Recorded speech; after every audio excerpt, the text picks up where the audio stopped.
Je suis une fille de Saint-Joseph, je suis avocate de profession. Avant de m'engager en politique, j'étais simplement avocate, ce qui est déjà pas mal du milieu social dans lequel je viens, parce que j'ai des grands-parents qui étaient illettrés, qui viennent de milieux sociaux assez défavorisés. J'ai un papa qui est instituteur, ma maman était aidante familiale, et donc je n'étais pas forcément prédestinée à être avocate. Je me suis engagée en politique en 2020 aux côtés de Patrick Le Breton.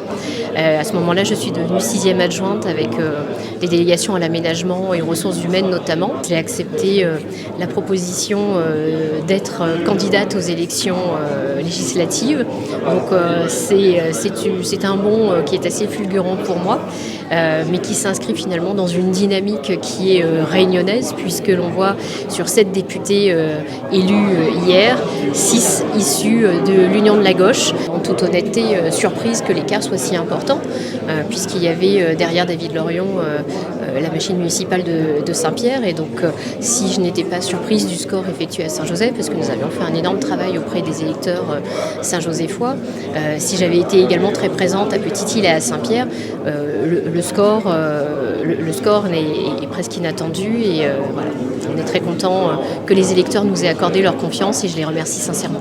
La priorité, ça va d'abord être celle de faire entendre la voix de la Réunion, avec nos besoins et nos difficultés particulières.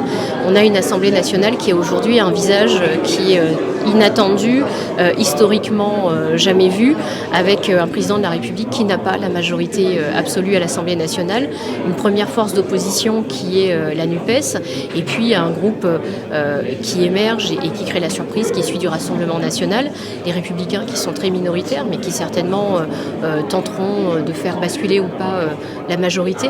Donc on va devoir être soudés.